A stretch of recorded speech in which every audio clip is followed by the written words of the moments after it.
Ultimately ಸರ್ಕಾರಕ್ಕೆ ಹೇಳ್ತಾರೆ ಅವರು, ನಿಮಗೆ nice is earning huge profit without fulfilling the obligations under the framework agreement ಅನ್ನು ಎಲ್ಲ ವೈಲೇಟ್ ಮಾಡಿ ಇವರು ದುಡ್ಡು ಮಾಡಿರ್ತಕ್ಕಂಥದ್ದು. ಹೀಗೆ ಹಲವಾರು ರೀತಿಯಲ್ಲಿ ಏನಿದೆ. ಒಂದು ಡೆಕ್ಕನ್ ಹೆರಾಲ್ಡ್ ಪತ್ರಿಕೆಯಲ್ಲಿ ಮಾತ್ರ ಬರೆದಿದ್ದನ್ನು ನೋಡಿದ್ದೇನೆ, ಬಹಳ ನೀಟಾಗಿ ಈ ಪತ್ರಿಕೆಯಲ್ಲಿ ಬರೆದರು. ಇವತ್ತು ನಾನು ನಾಡಿನ ಜನತೆಗೆ ಹೇಳಲಿಕ್ಕೆ ಬಯಸ್ತೀನಿ, ಇವತ್ತು ಈ ರೀತಿ ವೈಲೇಟ್ ಮಾಡಿ ಇವತ್ತು ರೈತರನ್ನ ಒಕ್ಕಲೆಬ್ಬಿಸತಕ್ಕಂಥದ್ದೇನಿದೆ, ಇಲ್ಲಿ ರೈತರು ಕಣ್ಣಲ್ಲಿ ನೀರಾಕ್ತಾರೆ. ಇಲ್ಲಿ ನಾನು ಇವತ್ತು ಯಾತಕ್ಕೆ ಈ ನೈಸ್ ವಿಷಯದಲ್ಲಿ ನಿಮ್ಮ ಮುಂದೆ ಇಡ್ತಾ ಇದ್ದೇನೆ ಅಂದರೆ, ಇವತ್ತು ಒಂದು ಕಡೆ ಬಿಡದಿನಲ್ಲಿ ನಾಳೆ ದಿನ ಏನು ನಡೀತಾ ಇದೆ. ಇವತ್ತು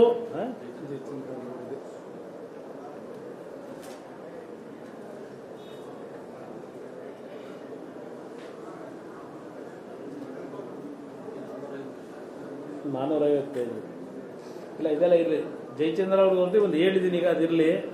ಇದು ಯಾತಕ್ಕೆ ಇವತ್ತು ನಿಮಗೆ ಈ ವಿಷಯ ಪ್ರಸ್ತಾಪ ಮಾಡ್ತಾ ಇದ್ದೇನೆ ಅಂದರೆ, 29 ವರ್ಷ ಆಗಿದೆ ಈ ನೈಸ್ ಕಂಪನಿಯ ವಿಷಯದಲ್ಲಿ. ಬಹುಶಃ ನಾನು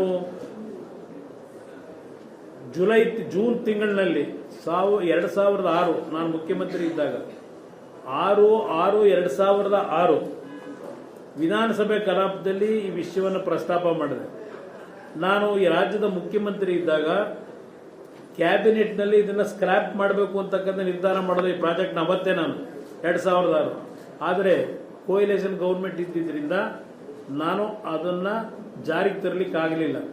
ವಿಧಾನಸಭೆ ಕಲಾಪದಲ್ಲಿ ಹೇಳಿದ್ದೇನೆ 6/6/2006 ಫೈನಲ್ ಆಗಿ ನಾನು ಉತ್ತರ ಕೊಡಬೇಕಾದ್ರೆ 224 ಸದಸ್ಯರಿಗೂ ನಾನು ಮನವಿ ಮಾಡ್ತೇನೆ, ನೀವು ಇಲ್ಲಿ ತೀರ್ಮಾನ ಮಾಡಿ, ಇವತ್ತು ಈ ಪ್ರಾಜೆಕ್ಟು ಬೇಕೋ ಬೇಡವೋ ಅಂತಕ್ಕಂಥ ನಿರ್ಧಾರ ಮಾಡಿ ಇವತ್ತು ತೀರ್ಮಾನ ಮಾಡಿದ್ರೆ, ಸ್ಕ್ರ್ಯಾಪ್ ಮಾಡಿದ್ರೆ ಇಲ್ಲಿ ಬರ್ತಕ್ಕಂಥ ಆದಾಯದಲ್ಲಿ ನಾವು ಈ ಲ್ಯಾಂಡನ್ನೆಲ್ಲ ವಾಪಸ್ ಕೊಡೋದು ಮಾಡಿದ್ರೆ ರೈತರ ಸಾಲ ಮನ್ನಾ, ಬೆಂಗಳೂರು ನಗರಕ್ಕೆ 15,000 ಕೋಟಿ ವೆಚ್ಚದಲ್ಲಿ ಅಭಿವೃದ್ಧಿಗೆ ಕಾರ್ಯಕ್ರಮ, ಇದೆಲ್ಲವನ್ನ ವಿಧಾನಸಭೆ ಕಲಾಪದಲ್ಲಿ ನಾನು ಚರ್ಚೆ ಮಾಡಿದ್ದೇನೆ 2006. ಸನ್ಮಾನ್ಯ ದೇವೇಗೌಡರು ನಿರಂತರವಾಗಿ ಯಾವ ಒಂದು ಪ್ರಾಜೆಕ್ಟು ಇವರಿಂದಲೇ ಪ್ರಾರಂಭ ಆಗಬೇಕು ಅಂತ ಮಾಡಿದ್ದು. ಅದಕ್ಕೆ ಹೇಳ್ತಾರೆಲ್ಲ ಇವರೆಲ್ಲ, ಇದು ದೇವೇಗೌಡರ ಕೂಸು ಅಂತಾರೆ. ಬಹಳ ಜನ ಮಾತನಾಡಿದ್ದಾರೆ. ದೇಶಪಾಂಡೆ ಅವರು ಏನು ಹೇಳಿದ್ದಾರೆ ಅದೆಲ್ಲ ಕಟ್ಟಿಂಗ್ಗಳು ಇಟ್ಕೊಂಡಿದ್ದಾನೆ, ಎಲ್ಲ ಇದೆ. ಇವತ್ತು ಈ ಒಂದು ಪ್ರಾಜೆಕ್ಟ್ನ ಹೆಸರಿನಲ್ಲಿ ಯಾರ್ಯಾರು ಇದರಲ್ಲಿ ಬಾಯಿಗಳಾಗಿದ್ದಾರೆ ಈ ರಾಜ್ಯದ ಮುಖ್ಯಮಂತ್ರಿಗೆ ನಾನು ಕೇಳಲಿಕ್ಕೆ ಬಯಸ್ತೇನೆ. ಇಲ್ಲಿ ಬೇಕಾದಂಗೆ ರೈತರ ಭೂಮಿನ ನನಗೆ ಬೇಕು ಅಂತೇಳಿ, ಭೂಮಿಗೆ ಬೇಕು ಅಂತೇಳಿ ವಶಪಡಿಸ್ಕೊಳ್ತಕ್ಕಂಥ ಸರ್ಕಾರದಲ್ಲಿ ಒಂದು ವಿಷಯವನ್ನು ನಿಮ್ಮ ಗಮನಕ್ಕೆ ತರಲೇಬೇಕು ನಾನು.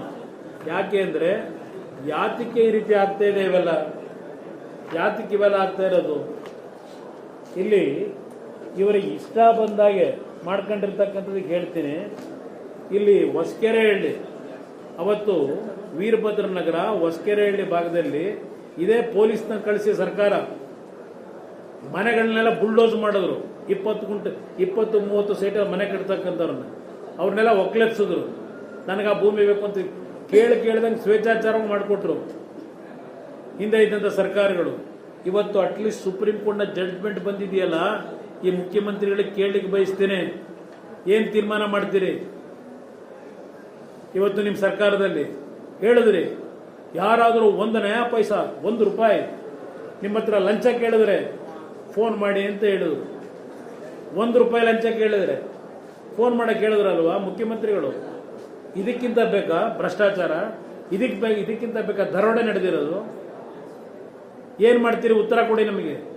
ಇವತ್ತು ಸರ್ಕಾರ ಹೈಕೋರ್ಟ್ ಹೇಳಿದೆ, ಇವತ್ತು ಟೋಲ್ನ ಇವತ್ತು ಏನು ಕಲೆಕ್ಟ್ ಮಾಡ್ತಾ ಇದ್ದಾರೆ ನಿಲ್ಲಿಸಬೇಕು ಅಂತ ಹೇಳಿ ಇಲ್ಲಿಗೆಲ್ಲ ಮಾಡ್ತಾ ಇದ್ದಾರೆ. ಇವತ್ತು ಟೋಲ್ ನಿಲ್ಲಿಸಬೇಕು ಅಂತಕ್ಕಂಥದ್ದನ್ನು ಅದಕ್ಕೆ ಮಾಡ್ತಕ್ಕಂಥದ್ದನ್ನು ಹೇಳ್ತಾ ಇದ್ದಾರೆ.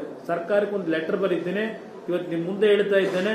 ಇದೆಲ್ಲವನ್ನ ಇಟ್ಟು ಈ ಸರ್ಕಾರಕ್ಕೆ ಒಂದು ಗಡುವು ಕೊಡಬೇಕು ಅಂತ ನಿರ್ಧಾರ ಮಾಡಿದ್ದೇವೆ. ಇನ್ನೆಷ್ಟು ವರ್ಷ ಈ ರೀತಿ ರಾಜ್ಯ ಲೂಟಿ ಆಗಬೇಕು? ಇವತ್ತು ಹೊಸಕೆರೆಹಳ್ಳಿ ಟೋಲ್ ಇದೆಯಲ್ಲ, ಅಲ್ಲಿ ಬಡವ್ರನ್ನೆಲ್ಲ ಒಕ್ಕಲೆಬ್ಬಿಸ್ತೀರಿ. ಆದರೆ ಅಲ್ಲಿ ಒಂದು ಶೋಭಾ ಡೆವಲಪರ್ಸು ಅಲ್ಲಿ ಒಂದು ಅರ್ಜಿ ಬರೀತಾನೆ, ನಂದಿ ಇನ್ಫ್ರಾಸ್ಟ್ರಕ್ಚರ್ ಕಾರಿಡಾರ್ ಅನ್ನೋರಿಗೆ. ನಮಗಲ್ಲಿ ಬಿಲ್ಡಿಂಗ್ ಕಟ್ಟಲಿಕ್ಕೆ NOC ಕೊಡಿ ಅಂತೇಳಿ ಇಲ್ಲಿ NOC ಕೊಡ್ತಾರೆ. ಇವರ ಅಪ್ಪಂದು ಆಸ್ತಿ ನಂದಿ ಕಾರಿಡಾರ್ನಂದು. ಇವಂತ NOC ತಗೊಂಡು ಈ ಶೋಭಾ ಡೆವಲಪರ್ಸ್ ಕಟ್ತಾವ್ರಲ್ಲ, ಯಾರ ಜಾಗ ಅದು? ಯಾರು ತೋರಿಸ್ಕೊಂಡಿದ್ದಾರೆ? ಯಾರ ಜಾಗ ಅದು ಹೇಳ್ಬೇಕು ಇವತ್ತು ಮುಖ್ಯಮಂತ್ರಿಗಳು. ಶೋಭಾ ಡೆವಲಪರ್ಸ್ಗೂ ನಿಮಗೂ ಸಂಬಂಧ ಇದೆ. ಅದು ಹೇಗೆ ಬಡವರ ಜಮೀನನ್ನ ಕಿತ್ಕೊಂಡಿದ್ದೀರಿ? ಒಂದು ಸಣ್ಣ ಜಾಗಗಳು ಇವತ್ತು 4,000 ಜನಕ್ಕೆ ಸೈಟ್ ಕೊಟ್ಟಿಲ್ಲ, ಕೊಡ್ತೀನಿ ಅಂತ ಹೇಳಿ, ಆಲ್ಟರ್ನೇಟ್ ಸೈಟ್ ಕೊಡ್ತೀವಿ ಅಂತ ಹೇಳಿ 4,000 ಕುಟುಂಬಕ್ಕೆ ಸೈಟ್ ಕೊಟ್ಟಿಲ್ಲ. 100 ಜನದ ಭೂಮಿಗಳನ್ನು 100 ವರ್ಷ ಬದುಕಿರ್ತಕ್ಕಂಥವ್ರು ಅವ್ರ ಭೂಮಿಗಳನ್ನು ಇವತ್ತು ಯಾವ ರೀತಿ ನಾವು ವಶಪಡಿಸ್ಕೊಂಡಿದ್ದೀರಿ. ಆ ಒಂದು ಭೂಮಿ ವಶಪಡಿಸ್ಕೊಂಡಾಗ ಒಬ್ಬರು ಆತ್ಮಹತ್ಯೆ ಹಾರ್ಟ್ ಅಟ್ಯಾಕ್ ಆಗಿ ತೀರ್ಕೊಂಡು ಹೋಗಿರ್ತಕ್ಕಂಥದ್ದು ಬರೆದಿದ್ದೀರಿ ಪತ್ರಿಕೆಯಲ್ಲಿ. ಹಾರ್ಟ್ ಅಟ್ಯಾಕ್ ಆಗಿ ಸತ್ತೋಗ್ತಾರೆ, ಪ್ರಾಣ ಹೋದ್ರು ಸರಿ. ಇಲ್ಲಿ ಹಿಂದೆ ಜಮೀನುದಾರರಾಗಿ ಬಾಳಿದವರೆ ಈಗ ಅವರ ಹೆಣ ಉಳಲು 3 ಅಡಿ ಜಾಗವೂ ಇಲ್ಲ. ಪೂರ್ವಿಕರ ಸಮಾಧಿಗಳನ್ನು ಕಿತ್ತೊಗೆದು ಅಲ್ಲಿ ಪೆಟ್ರೋಲ್ ಪಂಪ್ಗಳನ್ನು ನಿಲ್ಲಿಸಲಾಗಿದೆ, ಮರಣ ಶಾಸನದಂತೆ ಅಂತ ಹೇಳ್ತಾರೆ. ಇಲ್ಲಿ 150 ಎಕರೆ ಲ್ಯಾಂಡು ಅವ್ರ ಜಮೀನು ಕಿತ್ಕೊಂಡು ಅವ್ರು ಹಾರ್ಟ್ ಅಟ್ಯಾಕ್ ಆಗಿ ಸತ್ತೋಯ್ತಾರೆ. ಇಲ್ಲಿ ಹಲವಾರು ವೀರಭದ್ರ ನಗರ, ಪ್ರಮೋದ್ ಲೇಔಟು, ಬಾಗೇಗೌಡ ಬಡಾವಣೆ, ರೆಡ್ಡಿ ಬಡಾವಣೆ, ಇಲ್ಲೆಲ್ಲ ನೈಸ್ನವ್ರು ಆವರಿಸ್ಕೊಂಡು ಆ ರೈತರನ್ನೆಲ್ಲ ಒಪ್ಲಕ್ಷಿದ್ರಲ್ಲ, ಅದು ನಿಮಗೆ ಭೂಮಿ ಬೇಕಾಯಿತು. ಇಲ್ಲಿ ನೈಸ್ತನ್ ಕೊಡ್ತಾನೆ, NOC ನನಗೆ ಭೂಮಿ ಬೇಡ ನೀವು ತಗೊಳ್ಳಿ ಅಂತ ಹೇಳಿ ಡಿನೋಟಿಫಿಕೇಶನ್ ಮಾಡಿಬಿಟ್ರೆ ಜೈಲಿಗೆ ಹೋಗ್ತಾರಂತೆ. ಮೊನ್ನೆ ಮುಖ್ಯಮಂತ್ರಿ ಹೇಳ್ತಿದ್ದಾರಲ್ವ ಬಿಡದಿ ವಿಷಯದಲ್ಲಿ. ಇದು ಶೋಭಾ ಡೆವಲಪರ್ಸ್ಗೂ ಯಾರಿಗೂ ಅಗ್ರಿಮೆಂಟ್ ಆಗಿರೋದು ಬಿಲ್ಡಿಂಗ್ ಕಟ್ಟಕ್ಕೆ ಹೇಳ್ತಾರ ಮುಖ್ಯಮಂತ್ರಿಗಳು? ಇದು ಏನು ನಡೆದಿದೆ, ಇದಕ್ಕೋಸ್ಕರಲೇ ಇವತ್ತು ಹೈಕೋರ್ಟ್ನ ಆದೇಶ ಏನಿದೆ, ಹಲವಾರು ಫೈಂಡಿಂಗ್ಸ್ ಏನು ಕೊಟ್ಟಿದ್ದಾರೆ. ಆ ಫೈಂಡಿಂಗ್ಸ್ನ ಮೇಲೆ ಈ ಸರ್ಕಾರ ಏನು ತೀರ್ಮಾನ ಮಾಡ್ತೀರಿ? ಇನ್ನೂ ಎಷ್ಟು ವರ್ಷ ಬೇಕು? ದೇಶದಲ್ಲಿ ದೊಡ್ಡ ಸ್ಕ್ಯಾಮ್ ಅಂತಾರೆ. ಅವ್ರು ಹೇಳ್ತಾರೆ ಯಾವುದಾದ್ರೂ ತನಿಖೆ ಮಾಡಲಿಕ್ಕೆ ಈ ಸರ್ಕಾರಕ್ಕೆ ಸಾಧ್ಯ ಇದೆಯಾ ಅಂತಕ್ಕಂಥದ್ದು. ಹಲವಾರು ಅವ್ರು ಹೇಳ್ತಾರೆ ಜಡ್ಜ್ಮೆಂಟ್ನಲ್ಲಿ ಹಲವಾರು ಸಮಿತಿಗಳನ್ನು, ಕ್ಯಾಬಿನೆಟ್ ಉಪಸಮಿತಿಗಳನ್ನು ಮಾಡಿದ್ರು, ಆದರೆ ಯಾವುದೂ ಉಪಯೋಗ ಬರಲಿಲ್ಲ ಅಂತಕ್ಕಂಥದ್ದನ್ನು ಹೇಳ್ತಾರೆ. ಈ ರೀತಿ ಈ ಒಂದು ಕಂಪನಿಯ ವಿಷಯದಲ್ಲಿ ನಾನು ಸರ್ಕಾರಕ್ಕೆ ಕೇಳ್ತೀನಿ, ಯಾವಾಗ ಟೋಲ್ ಕಲೆಕ್ಷನ್ ನಿಲ್ಲಿಸ್ತೀರಿ? ಈ ಕಂಪನಿ 111 ಕಿಲೋಮೀಟರ್ ಮಾಡಲೇ ಇಲ್ಲ. ಸರ್ಕಾರದ ಪ್ರಧಾನ ಕಾರ್ಯದರ್ಶಿ ಹೋಗಿ ಹೇಳ್ತಾನೆ ಕೇವಲ 5 ಕಿಲೋಮೀಟರ್ ರಸ್ತೆ ಆಗಿದೆ.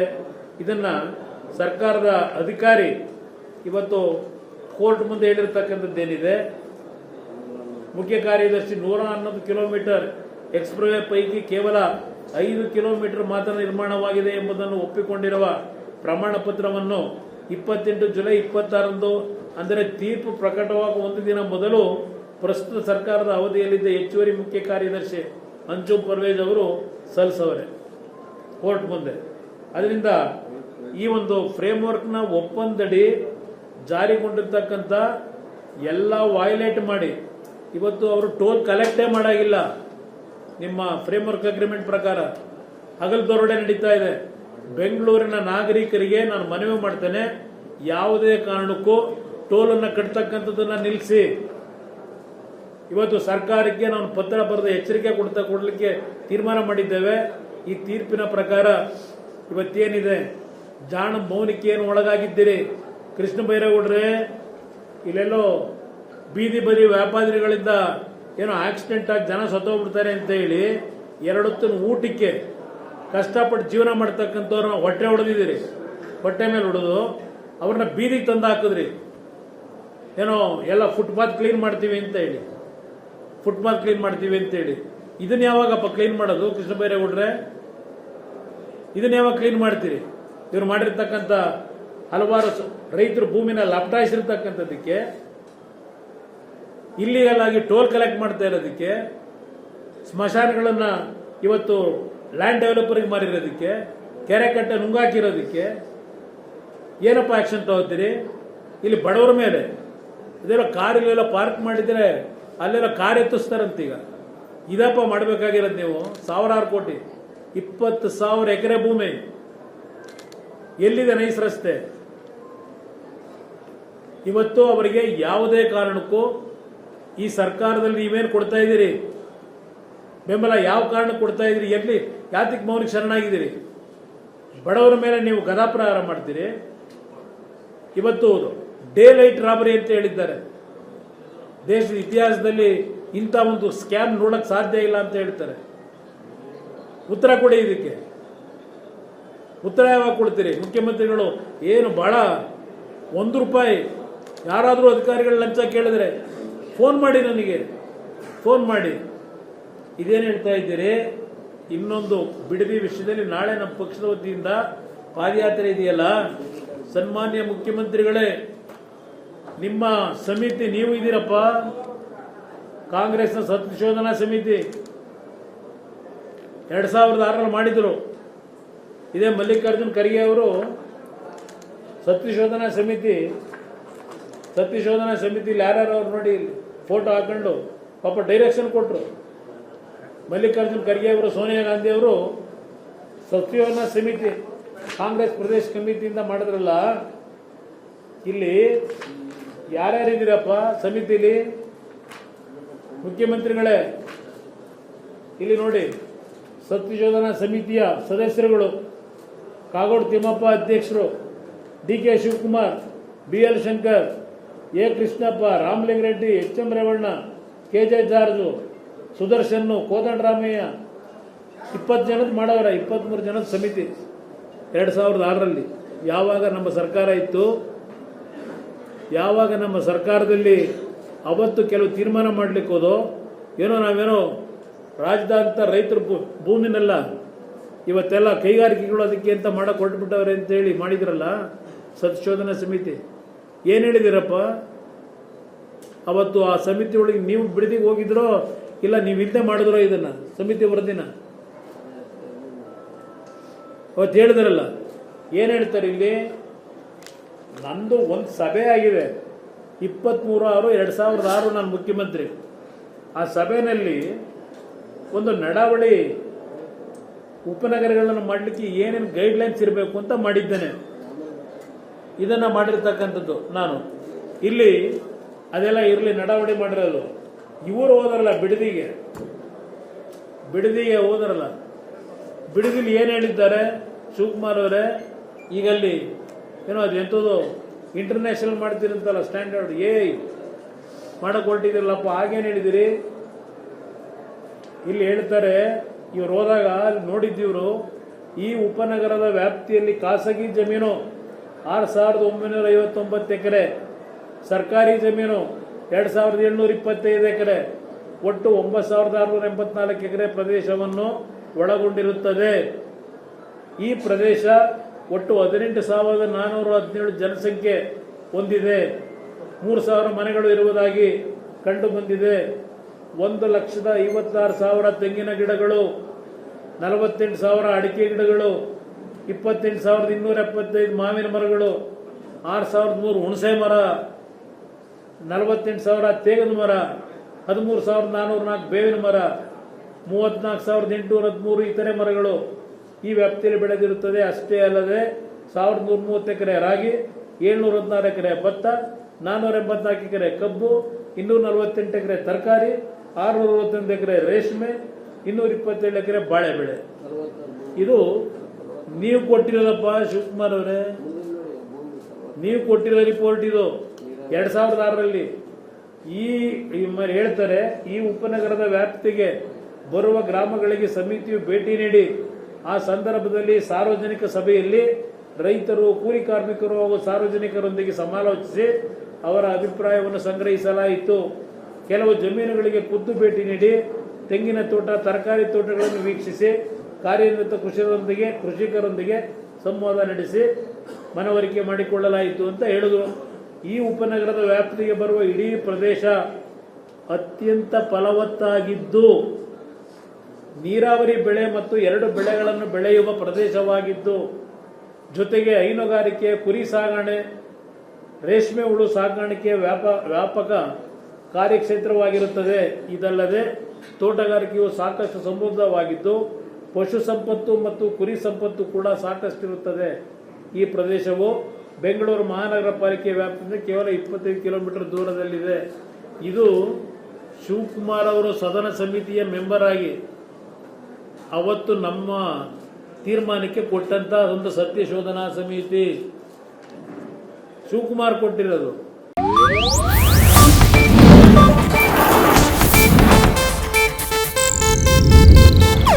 ಇದು ಏಷ್ಯಾನೆಟ್ ನ್ಯೂಸ್ ನೆಟ್ವರ್ಕ್ ಪ್ರಸ್ತುತಿ.